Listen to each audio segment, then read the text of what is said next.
Good evening, everybody. How are you all doing? Hope you're all okay. Hope you're staying safe, by the way. There's lots and lots of fires going on at the moment, especially in the Stourbridge area. So I hope you're all safe and all well. Really make sure you're being careful and stuff. It is a scorcher, an absolute scorcher.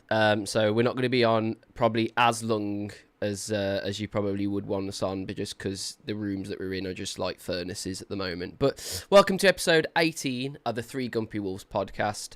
Dapper isn't here today. He had a thing happen with his pump or something with his pond. He's had to replace it all. Bless him. But he says that he sends his good wishes and everything. We with Sutty though. Sutty, how you doing? I'm good, Dan. How are you, mate? Yes. Bit hot, but there you go. That's it, mate. That's it. And we're joined by Chris as well. Chris, the substitute. How you doing, Chris? Hi, how you doing? Yeah, I've always enjoyed being a substitute. It means I can just go in and excel, so I don't mind taking over and like helping out. Adama Traore style, like he just comes on and knackers usually everyone means out. that the guy I'm replacing shit, which is probably right. Great start. Guys, make sure you're liking, make sure you're subscribing, all that crap. Just really keeps the show running. Do apologise, we weren't here last week. There was a lot of stuff going on. Just wasn't a great time. But we are here now. We got a lot to talk about. We got a win. First official match of the season against Port Vale. I was there for that. Thank you, Dapper. Actually stepped foot in Molineux for the first time in God knows how long. And it was actually an enjoyable experience, to be fair, seeing Wolves do well. So that's something we're going to be talking about. Then we're going to talk about Blackburn, which is the next game tomorrow. And a little bit about our predictions for the season. And then going into some transfer rumours, which I just said to the lads in the green room, actually. That's probably going to last all about 5 seconds, so I won't worry about that. And then we'll get your comments in and get some questions in for the panel. But let's start it off, guys. Thank you guys for being here, by the way. We've got Joe, Dr. Palm, Rebecca, of course, legend Rebecca. Dee Dee's mole is here. Mickey Martin's here. Chris, Wolfman, Adrian, loads and loads of people here. Make sure you're getting into the comments, guys. I'll do my best to get your comments up on the screen. And so Sutty, Chris, Wolves 3, Port Vale 0. Very good win. Gets us into the next round, of course. I'll come to you each, and then I'll give you my opinion of the game. Sutty, I'll come to you first. Port Vale, mate. Go. Can I just do quickly, because I did say before I'm going to do a little bit of housekeeping. Little bit of housekeeping. Carry on, son. Firstly, honouring a great goalkeeper who played for us through the 60s and 70s, Phil Parks, who sadly passed away last week. 300 plus appearances for Wolves from 64 to 78, inducted into the Wolves Hall of Fame in 2023, I believe. A big lump of a bloke, a modern goalkeeper of his time that used to sort of lead with his knee. No one was going to clatter into Phil Parks, let me tell you that. Slightly before my time, but I know people that watched him and said he was a colossus in goal. So I'm sure you'll all join me in saying rest in peace, Lofty. Absolutely. He was also a bit of a colossus of a person, Keith. I didn't really watch Phil Parks play, but I got to meet him several times on some of Jason's functions, and he was a larger-than-life character, which most goalkeepers are, I think, from those eras. But he was a lovely guy. He was a really nice guy, down to earth, a proper Black Country boy, and he's to be sorely missed. Yeah. Rest in peace, and just I'm sick of talking about these two, to be honest. Right, so last night on a different podcast, we were getting absolutely rinsed by a couple of people who are well known to this podcast. And I'm going to call them out because I'm sick and tired of them not telling the actual facts of why they were banned off this channel. Okay, so we've got a Mr. Pete Rimmer, commonly known as 123 North Street. Pete Rimmer, for all the audience, was banned from this Discord and this channel for using racial slurs towards a certain person, well, certain people. And even today, he has sent me a private message with pictures. If I posted them to you, I'm sure any decent human being would be shocked. So this is a direct message to Pete Rimmer and Neil White. If you're going to actively go into live shows on the comments and call us out to say you were banned because we are woke, then tell the fucking truth. Now, I'd like to think, as it's Wolves' first game of the season tomorrow, and is it a 7:45 kickoff or 8 o'clock? Yeah. 8 o'clock. Yeah.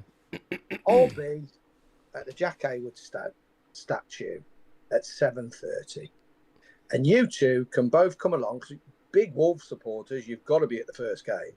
You've got to be. So come and see me. Let's have a little chat in person, because you keep calling me out and everybody else on this show. So let's have a little chat in person, and I'll put the fucking pair of you in your place. Housekeeping done. Carry on, Dan. Very good. Sorry, Port Vale. Yes. Port Vale. Go on. Right then. Sorry for being a bit mardy. People, I know you're not used to me being a bit sort of... No, it's weird that you've been... So anyhow, Port Vale, yeah, wow. What can you say? We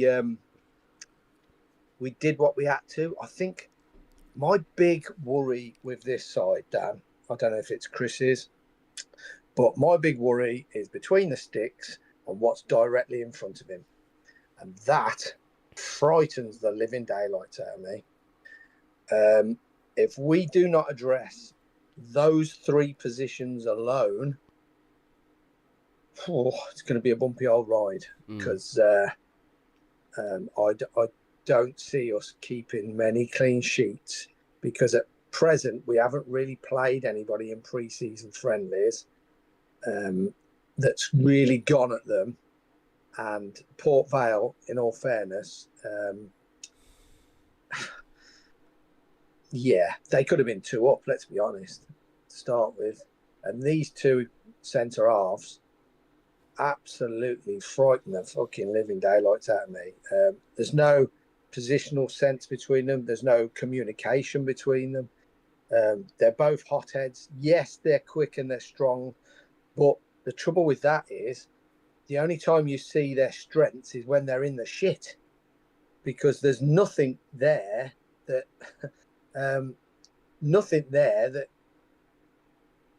has got a football brain. It's a bit like Jackson. People go on, oh, great, get tracking back. Yeah, his pace is only good when he tracks back, because he's making so many mistakes when he plays. That's the only thing that gets him out the shit. And these two are very similar. It's like the Chuckle Brothers, basically. It's just to me to you. It's just there's no leadership. If it wasn't for Trippier in that back four, we'd be in big trouble. They told us back in January that none of these mistakes were going to happen again with recruitment.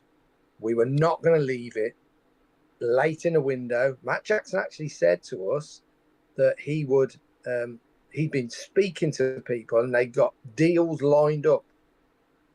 Earlier on this year, they were lined up. All they got to do is press the button. They're already talking to their targets, and they weren't going to be reactive. They were going to be proactive.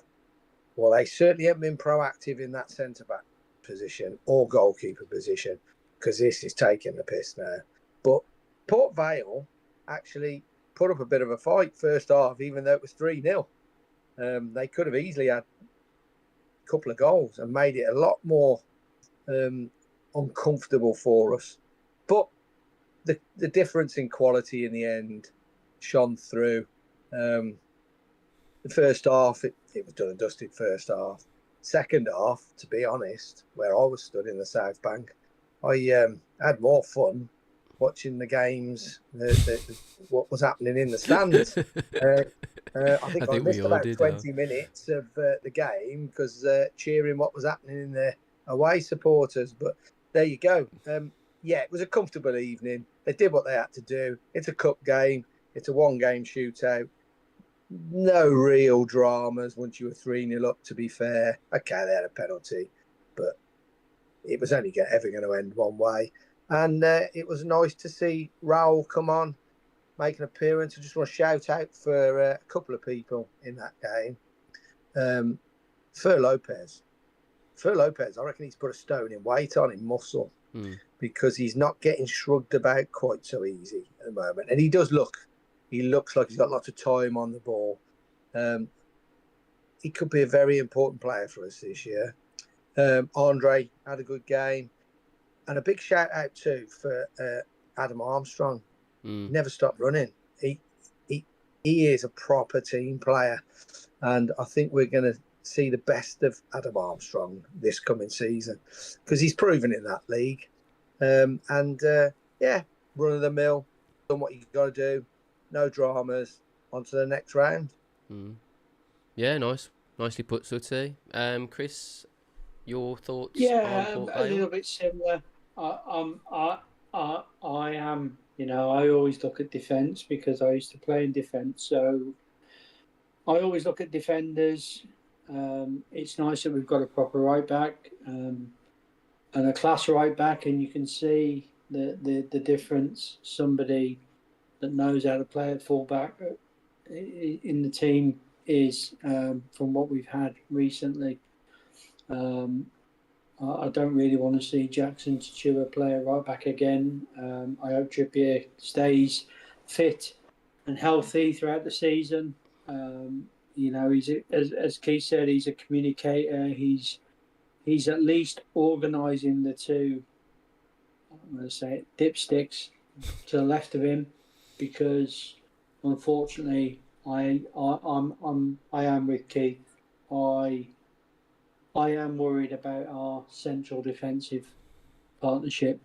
I can live with Mosquera with a strong centre half by the side of him. Yeah, that's what I was going to say. Because he's a hothead and he's going to do something silly and he's going to make a rash challenge and he's going to do something stupid. But you can, he's still young, and I think that will come out in his game eventually. But I don't think I can spend an entire year watching Totti Gomez play at the back for this team. I've only ever felt about a Wolves player the way I feel about Totti Gomez once in my life. And there was a player many years ago, played for Wolves, who I swore if we gave him a new contract, I would rip my season ticket up. And we actually didn't give him a contract and transfer listed him, and I got my season ticket renewed. And below me, about 3 weeks later, we signed him on. And most people love this guy, but I hated him. And it was a guy called Paul Birch. Couldn't stand him. And I'm like that with Totti. I really don't want to see him play. And he's definitely not a captain. He is terrible in the air. His positioning is woeful. He gets caught out. He's always away from the ball and then rushes in and gets. I don't know what he does, but it's not good. So I'm desperate to see Krejci or Santi Bueno come in and play alongside. And I think both of those are decent players, and we should see those in the squad. But it does worry me that the new manager is making this guy a captain. That to me is a concern. Now, maybe he knows something. Maybe it's a Portuguese factor. I don't know. But apart from that, I was quite happy with the team on against Vale. they weren't really up to much. They were a poor team. And some of what Keith said about early on, they did actually cause us some problems. And most of it was the centre forward guy pushing into Sutty and getting the nuisance and getting in his face. And he just was capitulating, which is a worry. I thought we looked good offensively. Fernando López, as Keith mentioned, was looking very good. Like to see more from him. I don't think we got to see enough in last season, and he went on loan. I don't think he'd have made much difference to what was happening on the pitch last season, but it's nice to see him come back and be looking bright and moving forward. I think Adam Armstrong is going to do a lot of running for Vale. I think he's going to be, I think I can see us playing two up front at some points and maybe put Mane behind those two and not play with wingers. But if you've got Armstrong on making the runs for Vale and Vale in the right place, I think we'll be very good up front. I've got a feeling we might be a bit like Kevin Keegan's Newcastle team that were in the Championship, where we score quite a few, but we also let them in. Yeah, and I think that's what we're going to look to. Which at the end of the day, if you're winning games, you're winning games. But I thought it was decent enough. It's a bit on the skin, a potential upset. I think we handled it well. I think we did everything we needed to do, and let's see what happens in the league. I'm just a little concerned that the strengthening hasn't happened. I think that the messaging from the club has been pretty poor. We could have, I think we were all under the impression we were going to have a major clear out and a major squad change this summer. That hasn't happened. They did do some business early in terms of Trippier and Raul, but that's it. And we haven't seen much since. And I get we've got the loan players to come back, but I would have expected more transfers this summer. Yeah, I think we all were, to be fair, and I think that's why we're still really, really concerned. It's just the fact that we thought there was going to be a lot more reinforcement in areas where we've struggled, and really we've only kind of just got rid of some of the better players, kept the not very good players, and we haven't really enforced those areas, and it's just left us a little bit unsure, because we've seen ourselves against Port Vale, of course, and and some of the other teams in the pre-season, but I mean, yeah, okay, you could say that it's a cup game, so it's important, but the real test is tomorrow, isn't it? There's points for grabs. You've got to start big. That's what they were saying to us. We've got to start out the traps and be that team that everyone wants to beat. That team that's like, right, they're looking like they're going to go up. We need to cause an upset. That's the kind of team we need to be now. And there's parts of me that's like, I think we've got enough quality to do that. But the other part of me is like, do we have a bench that's going to be strong enough to persevere through so many games? Do we have, a system in which we'll, limit injuries and stuff? I think this system is it's very, very risky. It's like you said, Chris. It's risk and reward, basically. Like the only time we put Port Vale to the sword was when they had the ball in their half and we just camped them in, caused them to make a mistake, pounced on it, and then just shone with quality. And that we are going to have games where we can do that, but there are going to be games in which there's going to be teams that are going to try and put us to the sword, and it's like you were saying. Go on, Chris. Sorry. I think what we've got to be conscious of is that we're playing against Port Vale. They're a lower league side. They can't necessarily play their way out the press. They're not good enough for that. So in the Championship, you're going to get some teams that will probably be able to play their way out the press. In the Premier League, we probably would be playing against teams that can play out the press every time. That was the issue, wasn't it? the Yeah. difference, and I think we'll see that being effective, but I'd like to see us having another trick up our sleeve. If that's our only asset, I think there is a couple of game plans in action. Like you're seeing a lot more wing play, balls coming in, than we're used to. A lot of more sort of players kind of knowing that they've got enough quality to get past their opponent.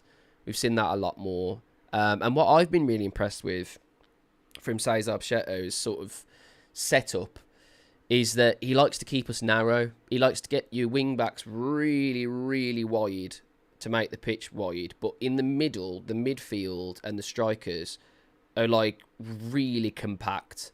And it's tough to keep that going for 90 minutes. Really, really tough. But you know what? Like from what I've heard, they're training really hard.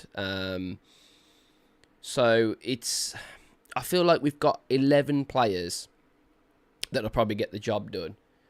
I just think we need more to sort of just to ensure it. And then also we need more players to, if the idea is to get straight up into the Premier League, we need players that are going to be good enough for that step. Do you know what I mean? We don't want just to absolutely smash the Championship and then just be like, well, fuck, now we've got to sell all these players and we've got to buy all these different ones to contain us in the Premier League. And yeah, it's a lot of risk. It's a lot of risk. But Port Vale, yeah, 3-0 into the next round. Like you guys said, lots of players shone for sure.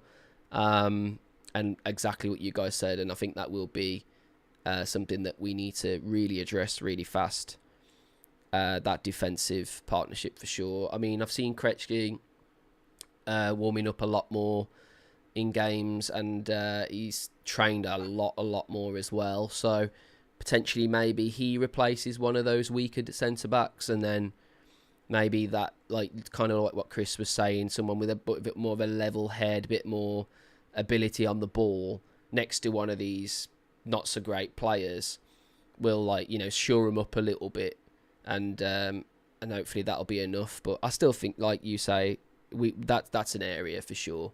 And the goalkeeper as well, by the way, he had a decent game, to be fair. Bentley saved a penalty, and he was all right, to be fair.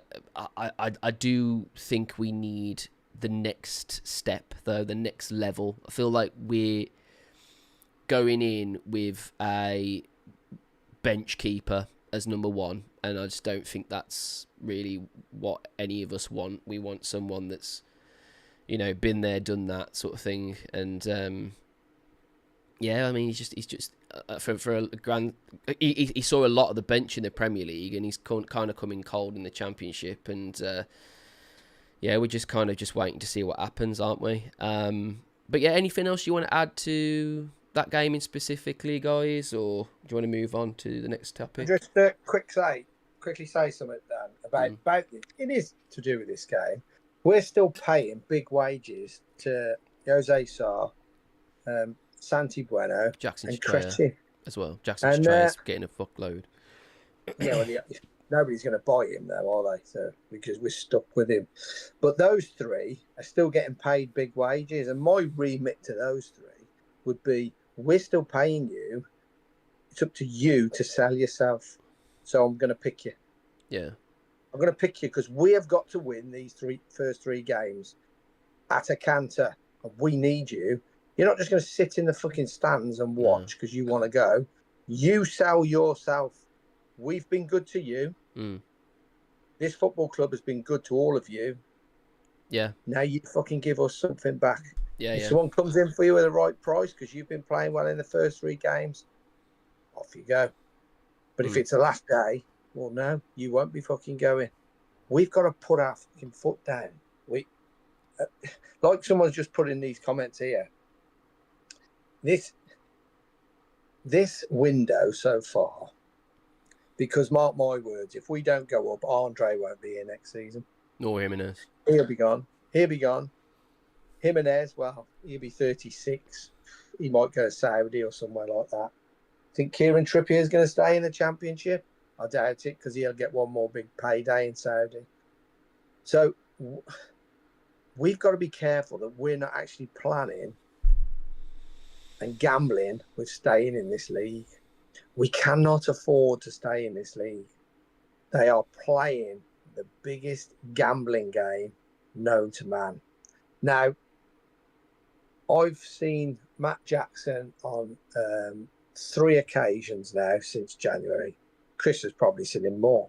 So you got 2 people on here now that have probably seen him and spoke to him more than anybody else in the comment since January. And he keeps saying to me, you will not be needing those flags. We are going to smash this league. In those sort of words. I can't see it, Dan. Look, Jimenez, let's be honest, Jimenez is not the future. I love Raul Jimenez. He is godlike status within this football club. Kieran Trippier, well, he's been absolutely levels above anything I've seen on the pitch this season. Yeah, 100%. He's so calm. Don't tell me that Totti Gomez is captain. No. He's not. He might have the armband on, but he is not the captain on that pitch. He's the captain. Trippier's the captain. Give him the fucking armband. Stop pissing about. Give him the armband. César Peixoto's use of the English language is very good. All this, it's because he's Portuguese, he can understand it better. Load of bollocks. What you've got to say in that changing room is, if you can speak English, our first language within our changing room is going to be English, and we're all going to get on the same page here, because most of those Portuguese players and Brazilian players have got a use of the English language. So he is our captain. Listen to what he tells you. If he gives you a bollocking, take it, move on, and do better. He is the best captain we've got. Stop pissing about this late on. Make him the fucking captain. Yeah. Totti Gomez, well, you could be the best player in the world. You don't have to be very vocal. You've just got to hold the respect of all the playing staff, and not only the playing staff, of the people in the stands. If they look up to you as the main man within the club, you'll get their backing. Totti Gomez ain't even a good footballer. He's shit. Yeah. So why on earth the quietest person on the pitch, let's be honest, he's almost fucking mute, is captain? I will never know. I stand there thinking, what are we doing? It is a surprise. There's no one can say that that's not a surprise that he's got an armband on again. There's no one. The thing is, what I'm saying to you is, we're paying 2 far superior centre halves to sit in the stands and watch just in case they get bought. You know what's going to happen, don't you? They'll get fucking bought on the 31st of fucking August. You can see it coming. Yeah. Oh, shit. But we've got 2 great centre-halves in Totti and Mosquera. We'll be fine. And Giga's going to be a new signing. He's going to be a new signing. Ask anybody up at Rangers what they think of Giga. Oh, fucking hell. He was a fucking car crash for most of the season last year. And let's be honest, the Scottish Premier League, I love Rangers. You all know I love Rangers. It's shit. It's absolute dog shit. It's nowhere near Championship level. Rangers and Celtic, with their current squads, would not win this league. Yeah. They wouldn't win it. Awful football. And Nasser Giga couldn't fucking cut it in a Rangers side playing in the Scottish Premier League. So he's not the answer. You're paying them, fucking play them. Simple as that. International centre-backs. They're still under contract. Honour your fucking contract. If you don't go up this season, or it looks like we're languishing at Christmas, we'll flog you. Yeah. Simple. Stop pissing about and make us hard to fucking beat. Go on, Chris. I think, going back to Matt Jackson, we have both had the pleasure of meeting Matt Jackson a few times and talking to him. I mean, his terminology was, I think, that we're going to be punching in this league.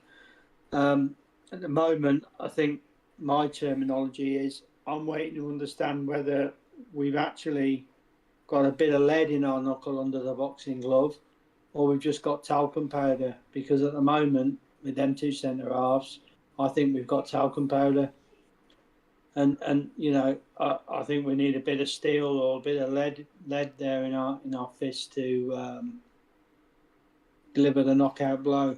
So I think, yeah, you know, look, he's paid to do a job, and you know, he's made some statements, and he's got some weeks left to demonstrate what he can do or what he can't, and we'll be the judge of that as the season starts. I don't think we can do anything else than that. But I am worried that we're choosing to play those two at centre half. I don't know whether it's because he wants to look at them and he wanted to take the time in the games to look at them before he puts Santi Brano and Crutchy in, or something like that. I don't know, but it's a worry. Yeah. Well, we're just gonna have to wait and see, aren't we? I think. I mean, we'll go through some transfer rumours towards the end. Like I said, I've said it 3 times, but it's not going to take very long, guys. But yeah, guys, our next game is Blackburn. First game in the Championship. We have to win. I'm going to go through some predictions in a minute, but I'm just curious on who you'd play. So have a little bit think about that, Sutty and Chris. Have a little bit think about who you'd play, what formation and everything. And while you're thinking about that, I'll just kind of go over what I predict about the game. I think we are obviously the team on paper. We're the new kids on the block in terms of that league. And we've come down, and a lot of the people watching probably think, well, they've not lost on any of those players, have they? I mean, they've only got rid of João Gomes, really. They've not, you know, they look quite strong. You know, they've signed Jimenez, and Trippier looks good in pre-season and in the cup game. So, but the problem is, guys, is when you're up against a team in which you probably will lose, you've got no pressure, really. So Blackburn will go into this game with no real pressure, and they will push us and push us and push us, because they know that we need to maintain a high line for our game to work. Our game under César Peixoto does not work unless all the team is as high as they can be, and your wing backs are stretching the pitch. And if they force us into errors, and they force us to get further and further back, we will struggle. Because this team is not great at passing around the back. We saw it. We've seen it time and time again. So my prediction is Wolves need to push from the whistle. Bam. Get that ball in their half. Get that line high. And press like your life depends on it. And hopefully, I'll come to you lads in a minute, he's playing Krejci. Santi looks like he's on his way out. So that may force his hand to play one of the other clones. And in my opinion, that's got to be Mosquera, really. So that would be my 2 centre-backs. I'd have Trippier, of course. And that other side, by the way, other than Hugo, really, I can't really see. I mean, Lima might impress further on in the season, but at the moment, I'm only ever really putting Hugo there. Midfield will be interesting. cameoed Doyle a few times now, hasn't he? I don't think Monetzi's been awful, really, in the role that he's got. He's just basically run and make people uncomfortable on the ball. So I'd probably play Monetzi. I'd definitely play André, of course. God, then I mean it kind of picks itself. It's Mane. Do you pick Jimenez or do you pick? I think I'd go Armstrong to start with. Just because it's the first game, he's had the most play time. And then I don't know. I mean, I kind of like Rodrigo Gomez playing higher. I just think he needs more game time and a bit more confidence, because I do feel like the pace of Rodrigo Gomez is something that's that will threaten these sort of teams for sure. And then in goal, guys, for me, I think you've got to go with Sarr. I just do, because as used as Bentley has been, you've also got to realise as to why he's been used as much as he has been, and that's because of the World Cup. But on paper, you're choosing Sarr, aren't you? Do you know what I mean? And yeah, okay, if he has an absolute fucking mare, Bentley's an half-decent, substitution. So yeah, that's my team. My worry is, and I'll come to you lads in a second, my worry really is the bench. My worry is the bench. I think I'll be looking at a bench go, right, you've got Jimenez, score some goals. Hopefully Doyle has a decent game when he comes on. And then you've got, like, hopefully your centre-back partnership's okay, because you don't want to touch Totti with a fucking barge pole. Hugo, hopefully he stays fit, and Trippier stays fit, because the options for those guys aren't great either. So, yeah, that's my lineup. And I think as in score prediction, I think it will be 2-1 Wolves. But I think it won't be as comfortable as people are making out. Sutty. Want me line up? Go for it. Sarr, Trippier, Krejci, Mosquera, Hugo Bueno, Doyle, André. Bit controversial here, but he'll play him. It'll be Monetzi, Fernando Lopez, Mane, Armstrong. He might swap Monetzi for Rodrigo Gomez, but Monetzi is right up his street for pressing for 90 minutes. He will fall in love. He is really fucking good at that though as well. He's not a Premier League player, Dan. No, he's not a Premier League player. We know that. But what he is an absolute workhorse, and he's going to need workhorses in this side to make this system work. And the workhorses have got to be those four at the front. So you can't have anybody shirking their responsibilities up there. He'll screen that back four with Doyle and André. I can't see him playing Santi Bueno because he's not got any pace in a back four. But for me, I would be saying to Krejci and Sarr, you're paid by Wolverhampton Wanderers, and until the day you're sold and we accept that offer, you're playing. You're not just going to sit there waiting, hoping you don't get injured. Get out there and put yourself in a shop window. Yeah. And that would be my side. And I actually think that side will beat Blackburn 3-0 because Blackburn are in absolute turmoil with players. They, I believe, them and Preston are in turmoil. Preston cancelled a friendly against Barcelona the other night because they couldn't put us tied out. Fuck it. So that's bad. That was right at short notice. So my concern is not these first three games, Dan. I think we'll win all these first three games and we'll be on a crest of a wave. It's the next 5. West Ham, Birmingham City, West Brom, those kind of sides. Yeah, for sure. And if you can say to me, we've picked up 2 points a game at the end of September, I'll start to sit up a little bit like a meerkat. Mm.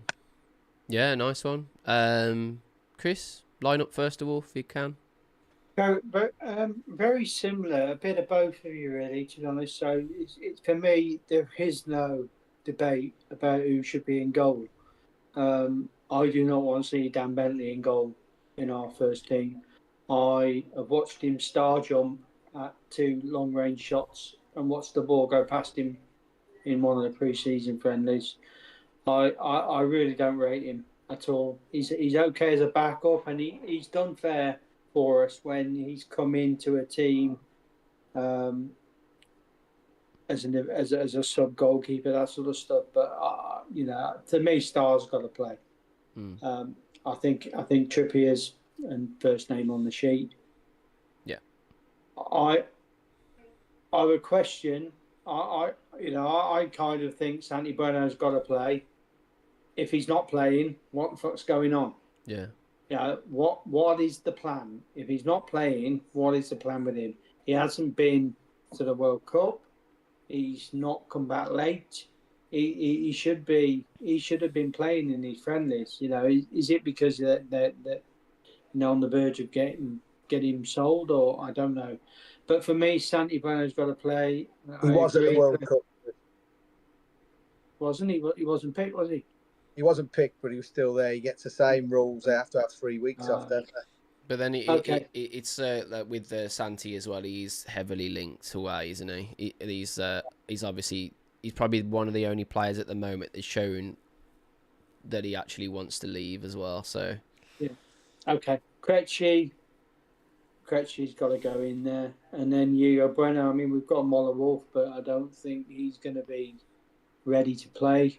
No. So I'm not so worried if Hugo gets injured, because I think at this level, Moller Wolf, Christ's sake, he's just played in the World Cup. I think Keith hit the nail on the head. Some of these players we signed last season in the summer, the 6 signings we made, unfortunately, the problem there with RJF was that he signed championship players. And I think pretty much bar Krejci, all of these players are of that quality. So I can live with the fact that they'll probably play in the championship. And so, yeah, you've got there, I think Andre's, then in front of those back 4 as a screen. I think Manezzi will play for exactly the same reasons that you both mentioned. When we got promoted under Nuno, one of our best midfielders was a player that was very similar to Manezzi, and we didn't keep him in the Premier League. He was a right tank and just ran around. That was Alfred Ndai. And I think Manezzi is very much in that mould, and I think he'll beast the championship. So then you've got to put Fair Lopez in, because he's a guy that breaks the lines from midfield up to.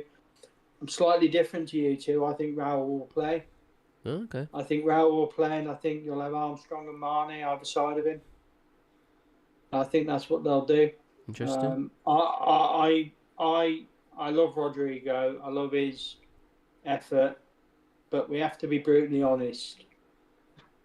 As a winger, as a distributor, he ain't delivering anything. He's not creating. I know he scores goals and he gets on the end of things, but his job in that team really is to, with Raul there, is to get the ball over there for him to be on a finish. So I can't see Rodrigo playing, and I think he's actually more effective for us to come on, maybe with 30 minutes to go and stretch teams. I think that's his best role for us. So I think it's I think that's what we're going to play. Nice. I think that's what we'll do. I agree with Keith. I think Blackburn is an ideal team to be playing first game of the season for a relegated team.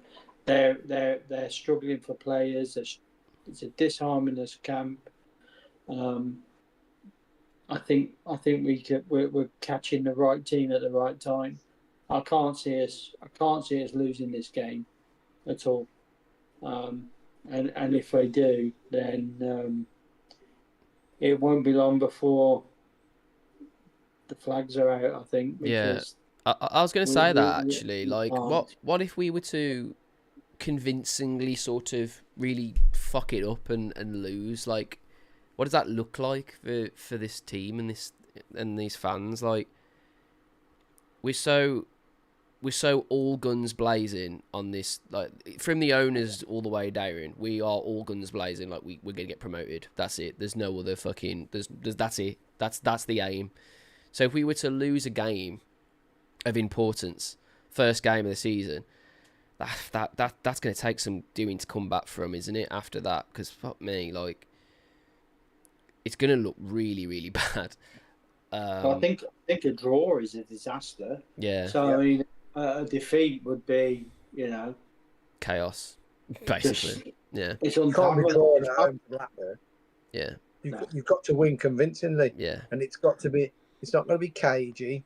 It's got No. to be this system he's played, because he has played this system all through every. He has, yeah. friendly. Yeah. Myself and Chris went to every pre-season friendly last season, I think, even over to Girona, and we could consistently say that we were getting worse as every game went by. Yeah. And we stood in the final pre-season friendly. I think it was penultimate pre-season friendly in Girona, and just looked at each other and thought, what the fucking hell's going on here? There was no pattern. There was nothing. You couldn't say there was a style of play. This manager has got a specific style of play. Yeah. It's clearly a high press. As you say, Dan, wing backs wide, but your spine, as it were, are really narrow, and it's aggression, and it's full-on aggression. And Chris is right what he's saying. It's a Kevin Keegan team from the mid to late 90s, where you score 4, we'll score 5. And you're going to be in for a bumpy ride here, unless you get that centre-back pairing, which is absolutely crucial in this system. It has to be fast, it has to be powerful, it has to be strong, but it also has to be able to play football. And you can't have any of those without those two players being able to be calm on the ball and picking a pass. And we ain't got that at the moment. No. So that's what makes this system very precarious. And couple that with a goalkeeper that's got butter hands at the moment, and I'm not saying we're in trouble, but Blackburn is not the one you should be judging us on. Neither is Preston and neither is Stoke. Let's see what we're doing when we go into Birmingham City, when we got the Albion at home, when we got to go away to West Ham early September. Judge them on those games. And like I say, if you get to the end of September and you're averaging 2 points a game, then we'll start to believe. But if we lose in games, Dan, if we don't pick up maximum points, and people say, that's a bit fucking much to ask.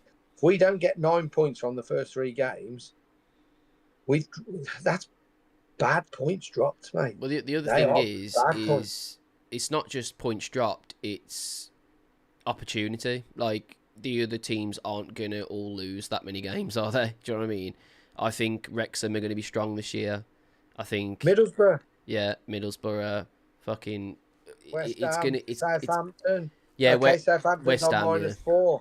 They'll soon make that up. They'll soon make that -4 up, and they'll go again. They're all spending wise money. Now, what I'm saying about wise money is, okay, they're not building Premier League teams like what we did under Nuno. We had a Premier League side in that championship winning campaign that was a halfway Premier League side. That was proven 2 seasons on the trot. It was proven. We just added some little snippets to it. And we added, when you think about it, first season up, we had Raul Jimenez on loan with the option to buy him for about 32 million. We bought Rui Patricio. Well, we got him for peanuts and Matinho for 5 million quid, and Johnny Otto. So when we first went up, they actually were very shrewd, and they spent somewhere in the region in the season we went up about 17 million quid. That's all they spent, with the option to buy these players as well if we stayed up. That was very, very good business. We ain't doing that now. We haven't got that. So we haven't got a Neves and a Jota and a Willy Bolly and all of these players, a Barry Douglas, John Ruddy in goal. We haven't got that. Don't expect Raul Jimenez to be the Raul Jimenez from 5 years ago, because he's not. No. He's not. But he's playing in a lesser standard. But don't think for 1 minute that there ain't some big burly centre halves out there that are going to try and snap him in two at every opportunity. Yeah. Likewise, Mane. Likewise, Fer Lopez. They've got to be on it. The only real seasoned campaigner that we've got at this level, and I've read comments what he's put, is Adam Armstrong. Get yourself ready, boys, because we're in for a right slog here. We've got to try and win every game. Yeah. But I think Bentley said. I think Bentley said it as well, didn't he? That that I'll just say, Dan, we've got a troll in the comments. Can you get rid? Cookie Monster. Yeah, make it rid of him. I think the thing to do, just to back that up, the Nuno side that went up, if you forward 12 months and we've done amazing, and this side gets promoted, how many of them do you think we should be playing in the Premier League the following season? And the answer is very few. There's very few of them that would be, you look at all of the ones that we're now playing that were failures last year. I mean, there's no other way of dressing it up. That's the thing. I think it was a failure. That's the thing, isn't it, Chris? Like, that's what we were talking about, wasn't it? Just before the show started. It's alarming how many of these players that we all had on our bingo cards to go, and yet they're still fucking here. It's wild, man. Becca, if you can just tell me who the trolls are, I'll sort them out, mate.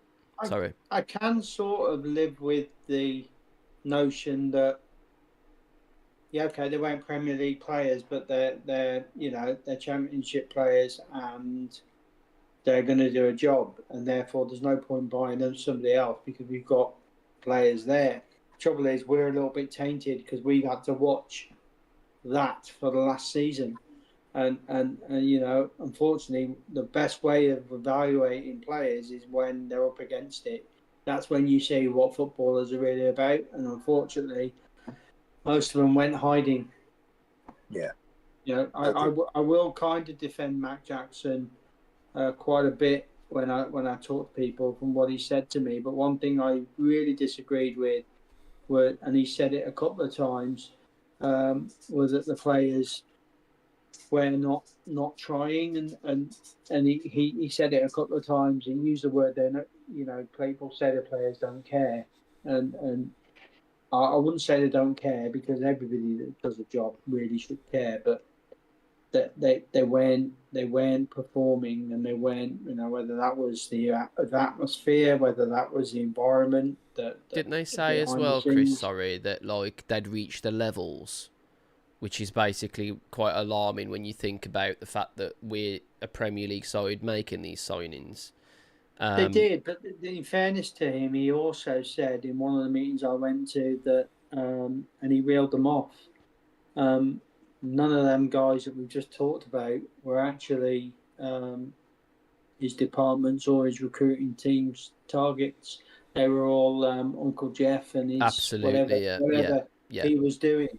Yeah. Which is actually, if you think about it, if you spend every day turning up and you're working in the scouting and coaching department, and you're identifying players, and you're travelling and finding players, and none of your recommendations are being looked at or processed, and nobody you pick is being brought into the team, you have to question, what am I doing here? And I think we've seen that, because I think a couple of them have gone this year. So I get all of that, and I just need to be convinced that they're good enough for this level. So a few transfer rumours. I think one is probably the biggest one, really, is the fact that we're going in for Jordan James, who is a decent midfielder, to be fair, and would fit quite nicely in the system that we're in, really. I think that's a decent, a decent addition if we were to get it done. Apparently, Chris, like going on what you just said there, really this is more of a signing that they've actively tried to make through Matt Jackson, through the proper means, basically. Whereas Rafiki Saeed was a Mendes client. And I don't think it would be very surprising to realise that there was probably a signing lined up before Rafiki Saeed. And Rafiki Saeed's come in because it's made certain Uncle Jeff 20% extra or 10% extra, whatever figure that you want to say. And that is there is, and there lies the problem, guys, is the fact that our manager, Rob Edwards, whether you like him or not, and I didn't. I wanted a new manager, absolutely, but it should have happened a lot fucking sooner than it did, right? The reason why it happened is because the dominoes finally fell all the way for lovely Uncle George and Gestafute, and lo and behold, bloody hell, what's happening over there in Fulham? Oh, he's gone, and Real Madrid all sorted now, yeah, and blah, blah. And all these dominoes are falling, and all of a sudden, little old Wolves, Cesar's been told a few times there might be a job coming up in England. It's now the time. And they've gone completely under the radar. Joe, Chairman Joe, and Mendes, they've gone completely under the radar, and the plans that were in place, they've fucked them. They're gone. They're all gone. Because then you bring in a manager that has absolutely no idea what any of these players are actually capable of, other than seeing them on a screen. So it put us so far back, it's unbelievable. All of a sudden, we've got a manager now who's got to look on the training pitch over and over and over again and see whether they're going to fit in his system. It's just, this is my only thing, really. I think that's a major reason why there hasn't been so many signings and why so many players are still here. I think the manager change really changed things up. I think it almost put a lot of the players that we were heavily linked to, I think they've gone elsewhere. And I think now we are very much in the clutches of Gestafute and George Mendes. And what he says, Sutty and Chris, and everyone watching, what he says goes. And his number now is on speed dial. And we'll probably get bloody Jordan James about this close. And all of a sudden, oh, what's this? George is ringing. And then we'll get whoever the fucking else would be the midfielder instead. And I think, personally, as much as people think this is a good thing, having George Mendes and Gestafute in this club, I think it's a detriment, and I think it's fucked us time and time again. I think it's worked every now and then, but to run that risk where we're already running so many fucking risks, I just think it's stupid. I think it's suicide. I think it's business fucking suicide, and I feel like I'm one of the only people who are talking about it in this way. I think everyone is so fucking, oh, Uncle George. If you fucking knew, guys, if you only fucking knew how much jeopardy our transfer team and scouting team are under when it comes to this guy. And it's not just our club, by the way. It's loads of clubs. They're relying on, heavy agents with heavy percentage monies and stuff, and it's fucked us. It's completely fucked us. So yeah, I really don't have any good words to say about the current transfer market and stuff. But I'll come to you, Sutty. Jordan James, a player we're heavily linked with currently at the moment. I think there's rumours that there's quite a few teams actually also wanting his signature. But if he was to join Wolves, what would be your opinion, mate? You got another troll, by the way, Dan. Yeah, I'm on it, mate. I'm on it. I'm like a fucking Ghostbuster tonight, man. I'm fucking on it. Jordan James. Yeah, well, we've gone public.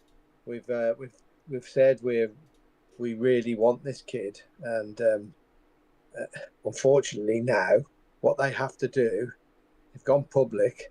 They have to get him. There is no wriggle room here for saying, "Oh, we tried our hardest, but we just couldn't get it over the line." None of that this season. No, thank you. We've had 4 or 5 seasons of that. You told us in January, Matt, and you did, Nathan, that there was going to be no late deals this season, this summer. Do not mess this up. This kid's a good player. He could play in the Premier League straight away. I'm not saying for the big boys. Yeah, he would be comfortable in the Premier League. We have to go and get him. We've put our cards on the table. Borough have now expressed an interest, as have West Ham, and we've got to make it so he cannot turn us down. You've got to go and sell him the dream that we're going to go straight up and you will be a Premier League player next year. You won't need to move anywhere else because you'll be playing in the Premier League next year. Yeah. These are the other signings we're going to go and get. We've got another 3 or 4 to come in. You're top of the list and these 3 are following you. And we will be in the top 2 of this division. For me, I actually would like them to say we're going to win this division. Win it. Come in second, okay, you get straight up. But go out there and have a go at winning it. Go and get the 2 points a game. Don't mess this up. Because I'll tell you now, if you mess this signing up, this will be the catalyst of what's going to be coming in here. And like you've just said, Dan, we've fed everybody the Jordan James remit of a player. And don't be surprised. I'd love him to come, and I'll applaud them if he comes. But don't be surprised if we end up with somebody from Portugal or Spain. Who you've never heard of. Who you've got to do a bit of fucking research online, and you see him scoring about 50 goals for a fucking Portuguese team you've never heard of. Let's have the players that you are putting out into the public domain. Otherwise, what's the point in Matt Jackson? What's the point in him? Well, he hasn't been able to do his job for the last so many years because Jeff wouldn't let him. We know that, don't we, Chris? Do you not think though, Sutty? Do you not think that that's just maybe a Fosun thing? It's a Joe thing, and it's just they're making so much money from Gestafute that it doesn't really make sense to just get random English boys in because they don't really know much about him. I just think there's a certain naivety to it. We all know my views on Fosun International. They're not to be trusted. There are a few people who comment on our Wolfpack Facebook page who think they're the best thing since live bread. And I seem to find myself arguing with them on a daily basis. And I think they're fucking idiots for believing that. But that's they're right. They're entitled to think like that. As I am, I've got the right to think that they're the biggest bunch of bastards ever. And they're just, treading water. We can't be seen to be treading water this season, expecting, it's a poor division. This was Matt Jackson's speech to us. It's such a poor division that the current squad back in January, Chris was there, would win that league with ease. It's such a poor standard of football. So the team that won 3 games all season, he believes will win the championship with ease. Now, that's worrying to me. What also is worrying to me is where he said they all cared so much. Now, they might have cared. The trouble is, I care, but I'm fucking shit at football, just like they are. And we've still got 80% of these players playing for us. Now, we've got to be really proactive here now because we've got just over 2 weeks of a window left. and we're gambling again. We're starting tomorrow, first game of the season, first league game of the season, with 80% of the side that came down. And they were fucking shit. So it's a gamble. Again, we're not proactive. We're gambling. Why though? Why do we do this? Why is it always a roll of the dice? It's never a confident. There's never any confidence within this ownership. It's always, Dan, it's because, Dan, they're not football people. Now, not every football club owner is a football person. They're all businessmen nowadays, but most of them surround themselves with people who are football people to make sure that their big asset grows. It grows. Well, unfortunately, as we've just seen today, Leicester City are now up for sale for 200 million quid. Now, they're in the third tier, League One. Let me just think, what have they won in 10 years? They've won a Premier League. They've won an FA Cup. They got to the quarter-final of the Champions League. And they had some players, by the way. They've qualified for Europe for about 4 seasons on the trot. They were absolutely flying, and they're being sold for £200 million. This lot value us at 400 plus. They are deluded at the moment to think that anybody would pay 400 million for us. And let me just leave you with this one. The last time that we got relegated, we were favourites to go straight back up. And we went fucking straight down again. So don't be too fucking cocky to think that we're going to piss this league with ease, because you got to graft in this league. You got to roll your sleeves up and fight on wet Tuesday nights in fucking Lincoln and down in Portsmouth when the wind's whistling in off the fucking sea. No time for fucking shirkers then. Anything you got time for then is grafters and people who are up for the fight. And if they don't get off to a really good start and they're playing catch up, then we're in trouble. Yeah, absolutely. Right, so I'll come to you, Chris. I think Jordan James. I actually think we will sign Jordan James. I think you haven't touched on it. I think we've got to, because of our quota of homegrown players. We've got to sign, So that's why I don't think we'll get Uncle George pulling the last minute pin. Here's a player, sign him, because I think we've got to do that anyway. And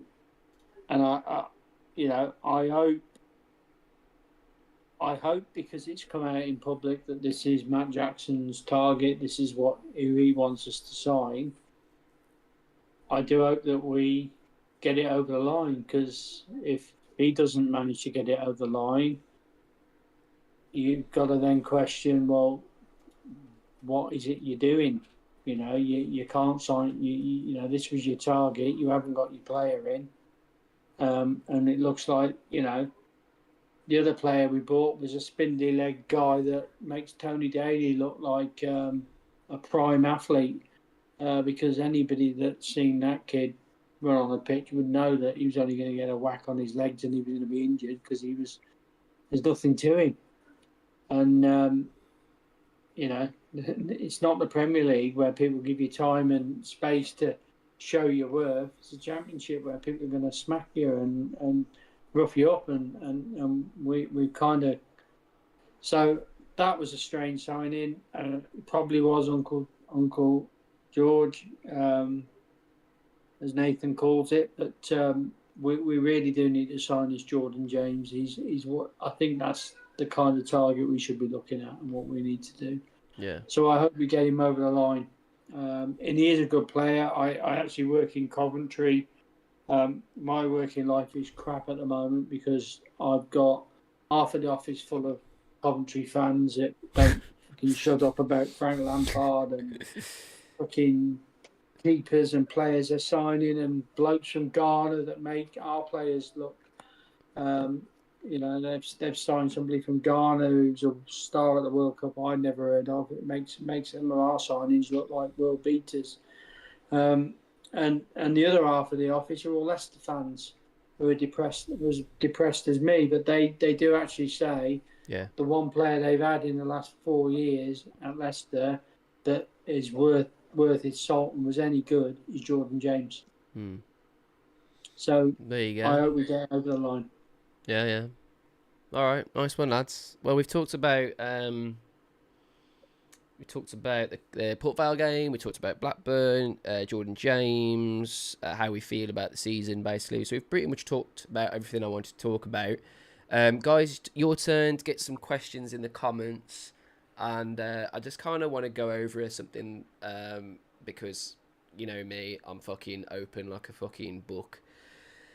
I say it how it is, and I'm saying it how it is, regardless of being on here, in person, on fucking text. I'll say everything as it is. We've got a lovely Discord community. A fucking amazing Discord community. One of the best ones I've been in, and I've been in quite a few around music, all sorts of different things, but this is the first Wolves-related Discord community. And I've been really quite nice, really, because I've just let everybody in, every Tom, Dick and Harry. They can do whatever they want, you know, and it's a bit of a fucking Wild West situation, to be honest. We banned a couple of people, like Sutty said, who were being racist and just overly I mean, we're negative, but they were just over negative about everything all the fucking time, and it was just unbelievably ridiculous. But anyway, we got rid of those guys. And they know who they are. They're still fucking messaging me, begging to come on. And I'm not doing it because you're just a fucking attention-seeking racist. But not too long ago, we had quite a few people come up on our general chat. And one of which was, what's his name? Fucking Dave Azzopardi, right? And I really, really respect Dave Azzopardi, and that's why he's continued on our Discord, and he's in conversation with people, and he's part of our community, and I absolutely have grown so much respect for him, because the people that actually came in with him, I have lost respect for in every fucking shape and form, because not just trolling, because I let that slip, and I think you guys can see that, Sutty, Chris. I let that slip because it was just banter between friends and blokes, and we just like a pub atmosphere, and I don't give a shit about that. I got thick skin, I don't really give a fuck. But some people in there aren't as thick-skinned, and you never ever troll someone without knowing them, without seeing them on a screen, without hearing their voice. You don't know what these people have been through. So if you're going to come up on our Discord, aim your trolls and aim your shit at the people that can take it. Okay? That's me, that's Sutty, that's Chris, whoever you want. None of us give a fuck. You're wasting your time, basically, right? Unless it's about banter and whatever, that can go on until the fucking cows come home, right? But do not shush people and be absolute bellends in my Discord, mate. Because you will get found out, okay? A George Horton, I'll name you, George Horton and the Tobog lads, or whatever it is. All right, young lads, to be fair, the Tobog lads off it, I'll let them off because they're just boys, so it is what it is. They probably don't know any better. But George Horton, he was here just. My friend, I don't give a fuck if you are in a WhatsApp talking bollocks about my friends and my Discord and us, right? We are open, my friend. Our general, on our Discord, we talk about people, right? And it's open. So it doesn't matter. You can literally go on it and see all of it. We're not stupid. Do you know what I mean? But everything we say on there, like Sutty said 1,000 times, we'll say to your face. If we don't agree with something, we don't agree with something. We're not saying anybody as a person is anything but a person. That's not the issue that we have, okay? And if we have any issues, address them one-to-one, like a man. Don't come on my general and start fucking bullying folks. I don't give a fuck if you think it isn't. I've got it in black and white, mate. So that's all there is to it. Get your questions in. I know a lot of people, by the way, in the YouTube have been trolling us as well. And I'll tell you what it is. It's because they don't like that we're the only platform on this fucking social media space that actually tells you exactly how it is with this fucking football club. Chris over there, he's actually in the trust. Okay? Sutty has been in meetings with people, right, that you've never even fucking met. And I literally work tirelessly trying to build a community of strong-minded people who will get this fucking cancer out of this football club. Because when we are inevitably promoted, okay, don't be fucking surprised if that is just it and they'll just fuck off again and they'll sell us to the highest bidder. I don't trust Fosun. And that's just, and I'll fucking die on that hill because that's just how I am. I've seen enough. I don't like them, and that's all there is to it. But I've said my piece, and this is going on YouTube, so you can fucking repeat it on your own social platforms or whatever and be a fucking loser, or you can just move on like I'm going to from now on. So to Chris, I'll get some comments in for you.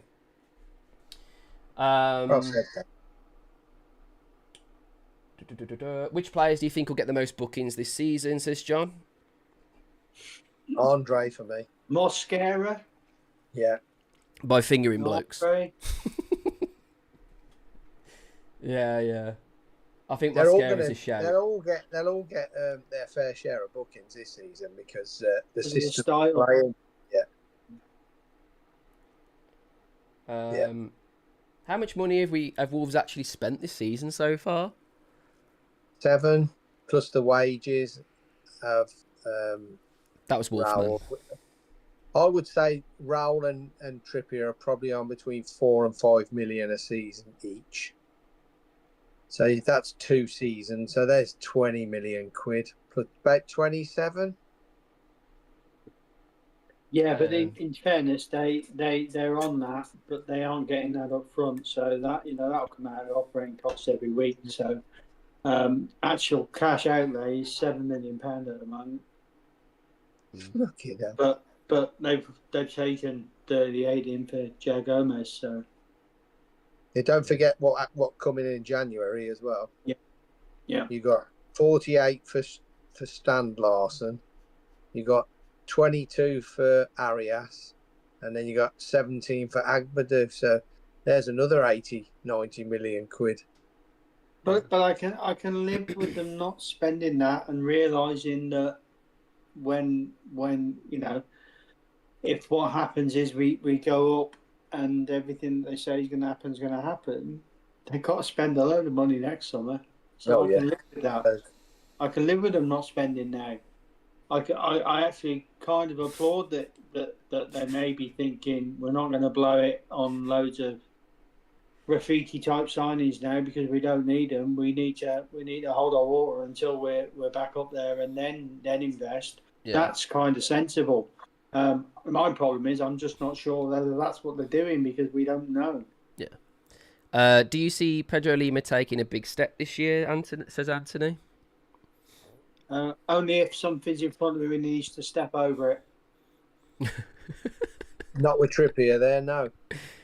I mean, look, to be fair to the kid, he kind of, when they did their little thing, I did laugh. They did a little video, didn't they, about what they were wearing. Jose Sá was a striker. He actually was about to say a fullback, and then he said, I'm not. So I think. Oh yeah, that little video. Yeah, that's funny. I think Lima's already been found out that he's not a fullback. I think the problem with Lima is they're trying to work out where they can find somewhere where he can play, so that they don't have to sell him and lose loads of money again. Because I think he's looking like one of them candidates. By the way, I still see the trolls in. Don't worry, guys. They're trying to upset the cogs. You see. They don't like having a platform on here that's actually talking sense and isn't just literally just getting money fucking pumped up their arse from a million fucking different fucking places. Do you know what I mean? I don't earn a single fucking penny on here, all right? and I actively have 3 fucking jobs, and I earn money, and I don't need to do anything else. I don't need to earn money from this at all. I do this for a laugh and because I love the people that get involved in it. So if you want to be a troll, carry on. But you're all getting reported because I've actually, although I don't make money from YouTube, I am still technically a partner on here. I don't make any money at all. But because I am a partner, I can be in direct contact with YouTube. And YouTube's actually owned by Google as well. So don't be absolutely shocked if I report you, if it actually blocks you on all platforms related to Google, which is Instagram and Facebook as well. So enjoy that. Oh yeah, this is a good one. Ricky says, do you think we will hear the Liquidator? Chris?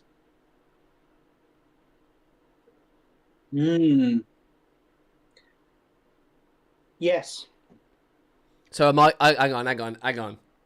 Am I going to be proven right here? Are they testing the water to see whether, like, you know, there's actually going to be any trouble? And when there's inevitably fuck all trouble and just loads of happy, smiling faces, they're going to be like, okay, fair play. They got a point. No, the reason I say yes, I'm not going to go into all of the stuff that went on before. The trust has raised the Liquidator with the club, and a man with a dossier turned up and explained all the reasons why they didn't want to play Liquidator. My own take on it, this is not a trust view, this is the view of Chris Humphries. They were excuses, they weren't reasons. I think it was just weak. I think they were just weak. I know that Nathan Shee has undertook to look at it again in the fans forum. That's what he did. I actually think it'll be played, but I don't know when. Yeah. I think it's the ultimate game to try it, to be fair, and just be like, right. I don't think it'll be played tomorrow. You don't? But hey, you never know. It might do. Yeah. I think it'd be a good idea, to be fair. Few more comments. It's like one of those. Look, I'm a manager. I look after a number of different teams, and sometimes you have to give the teams little wins. If you can't give them what they really want, if the club can't give us what they really want, in terms of signings, money and ownership and that, just play the bloody song before a game. It gets so many people happy. It'll yes, they're actually listening to us. It just gets your brownie points. But I don't know. You've got the safety thing. I dispute whether it's a safety issue, but that's me. I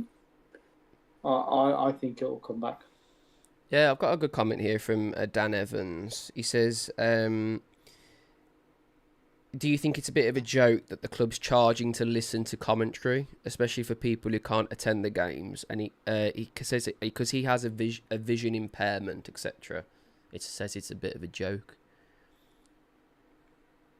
What's your opinion around charging for that? I think they've been. Is it some sort of like ruling or something? It's not like a Wolves thing, is it? Is it like some sort of ruling behind the EFL? I think there is. I don't know. I'm not. It's not something that I've had. I've heard discussed or raised.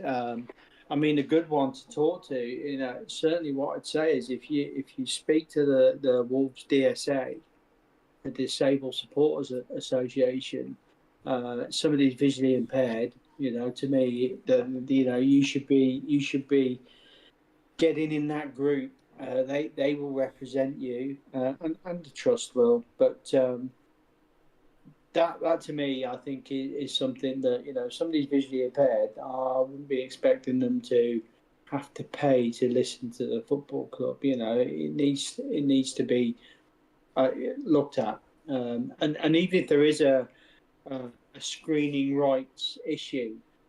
We're talking about people that can't see the game. So I think what I'd say to that chap is try and join the DSA or join the trust and raise it, and they're the people that will champion it for you. Yeah, nice one. I'm going to talk a little bit about trust. I'm going to have you talk about the trust a little bit at the end, Chris, because obviously you're not going to be on every week, and it's important because obviously it's a new season going forward with the trust. I'll take a couple more comments though first. Do you think the players are being sold, Sutty, because they're poor, or do you think Fosun are asking too much for them behind the scenes? MJ Wolf. Well, none of us want them to be sold too cheaply. We want the correct amount of money for them. The trouble we've done is last season we paid way over the odds for these poor players, and they probably think that they're still worth somewhere in the region that they paid for them, bar taking a season's worth of money off them, and they're not. You've got to be real here, and sometimes you've just got to cash in on bad buys. Yeah. And it's like anything. You buy a brand new car and use it for a year, it's going to depreciate, isn't it? And if it's a shit car that keeps breaking down, it's going to depreciate even more. And unfortunately, I think we've got a lot of shit cars that keep breaking down, but they're trying to get the big money for them. They're crap, and a lot of them are worthless. Jackson Chichua, paid 12.3 million quid for him. Mate, he's worth nowhere near 12.3 million quid. Krejci, we paid 30 million for him in June, just gone. He's not a 30 million pound centre half. No, he's overpriced. We paid over the top for him as well. Tolu, 25 million pound. Nowhere near 25 million. Can I just say, while you're on the subject of Tolu, the starting soon screen has got Tolu on it still. I will change that before the Blackburn game tomorrow.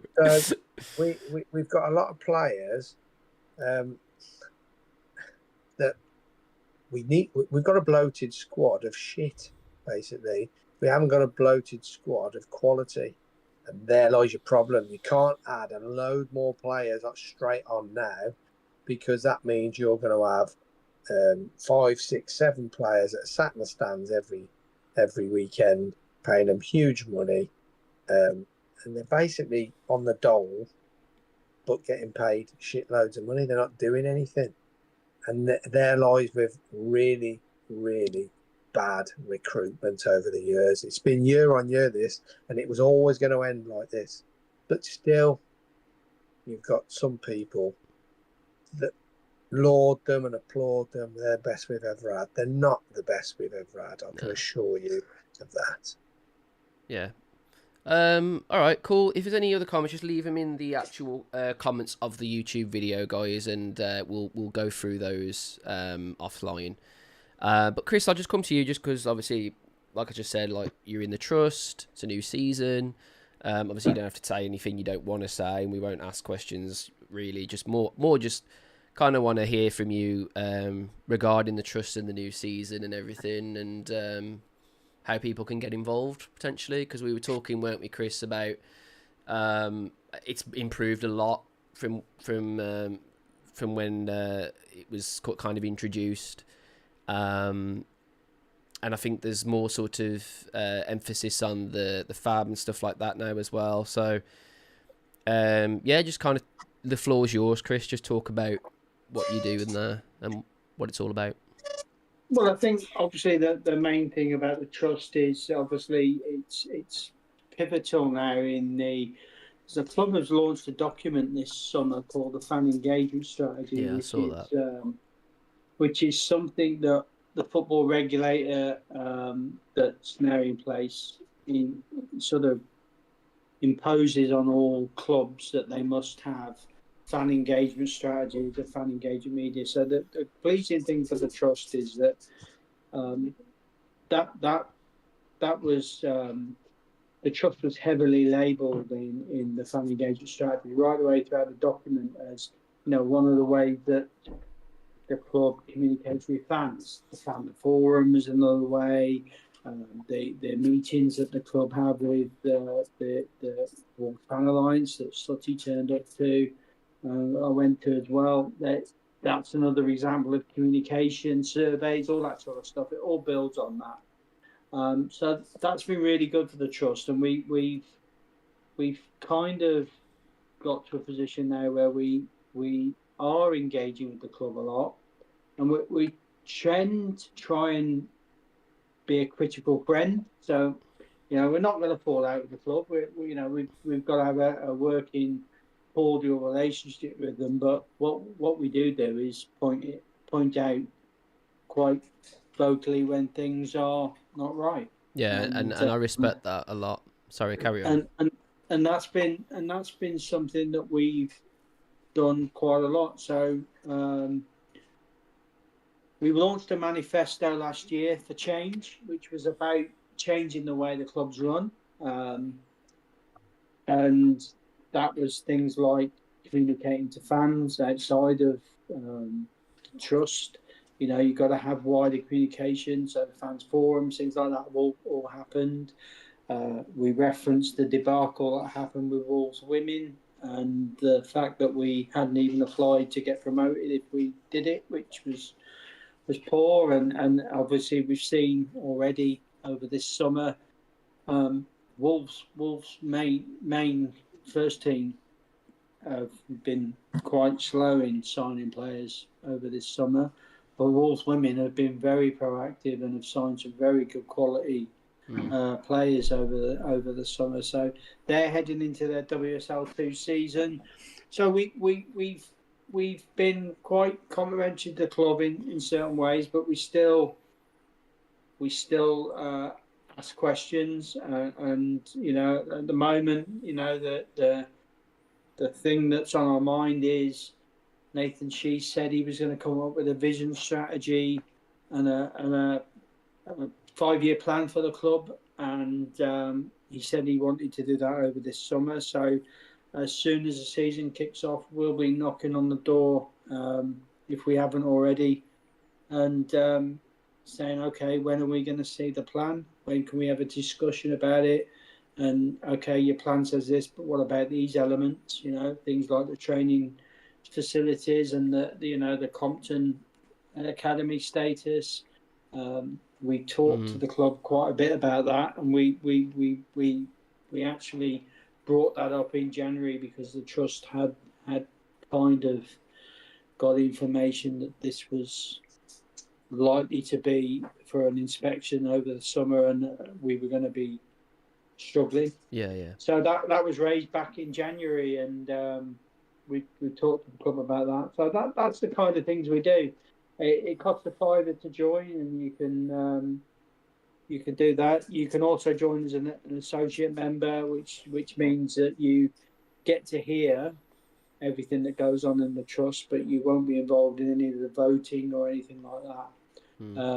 It's a £5, so it's not a massive cost. We haven't put that up for a number of years, and we don't intend to put that up. So if people want to find out more, just look on the Wolves 87 Trust webpage.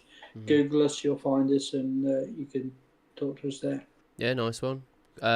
Me and Sutty, I mean, we were vocal, weren't we, Sutty, about the trust and whatever, whether it was like actually had our best interest and whatever, and we don't talk shit. We've been there now, and it gets heated. It does. It genuinely gets heated and emotional, and especially over this period as well. I mean, I've only been a handful of times myself, but fuck me, like, it's a good thing.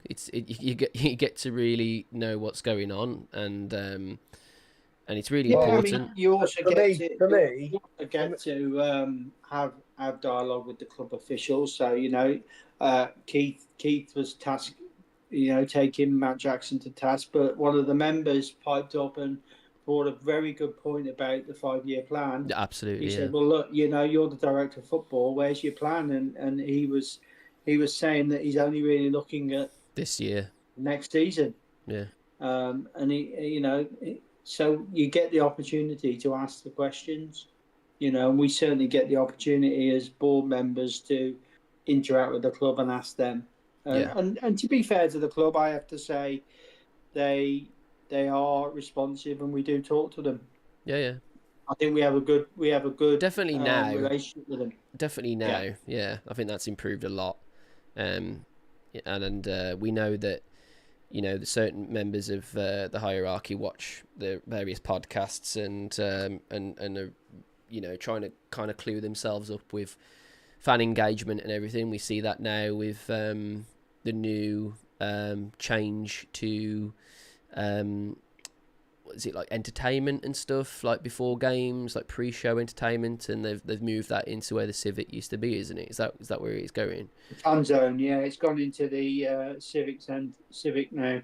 And I think it's free to get holders to go to. I think I saw today, so that has been mooted for a while, but they obviously announced it yesterday. So, and to be fair, the fan zone, I've never really gone into the fan zone. It didn't really, it wasn't that appealing where it currently was, previously was, and especially if it was raining.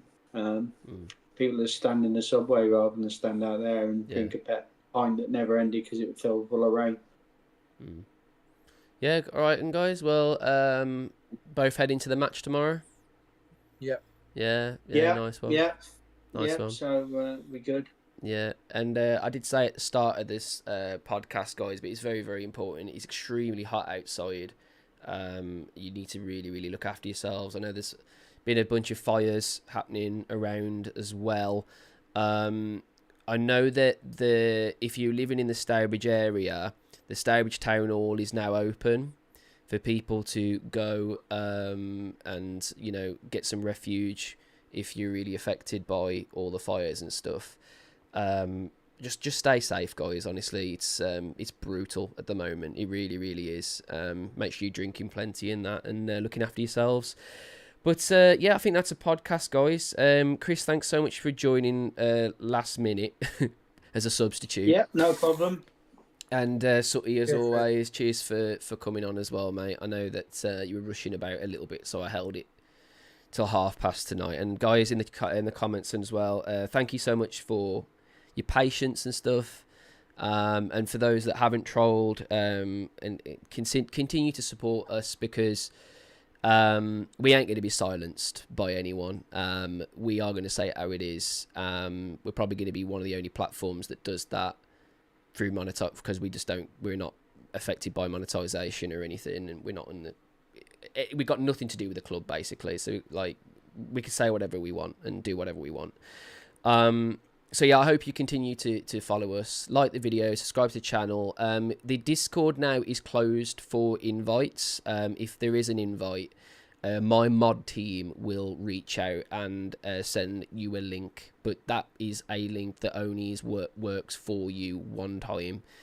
Really shit that I've had to do all this policing and modding around it, but apparently people can't be trusted, and that's just the way the world, isn't it? But yeah, I think, Max, you had one more comment, didn't you? And it was an important one he said to you for Sutty, and we'll leave that as that. Can I ask a serious question, Dan and Sutty, before you go? Fosun, do you think Fosun and Wolves have their own insider PR guys who comment on all platforms, like different YouTubes, Facebooks and everything?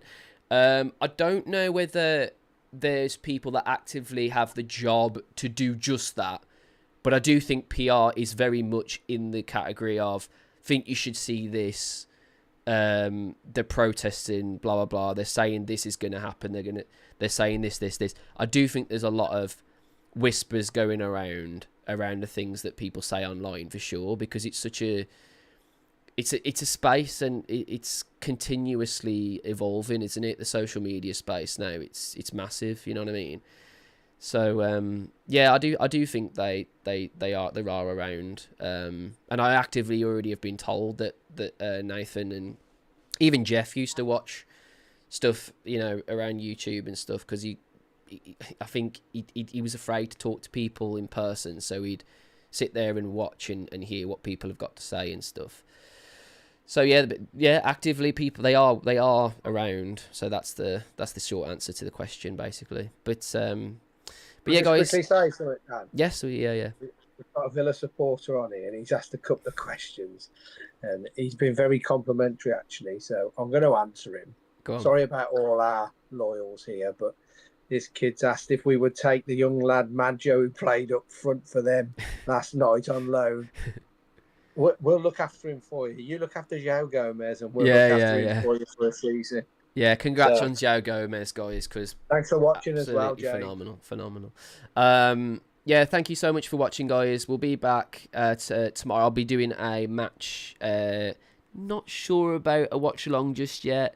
Maybe, but definitely a match review. So that's where you'll see me next. Sutty will see you Thursday, perhaps. Yeah, and then hopefully Dapper's back. If not, Chris is sub again, probably. I'll probably get 4 of us on if we're all free, to be fair, because it's been really good today. So, but yeah, thanks very much for joining us, guys.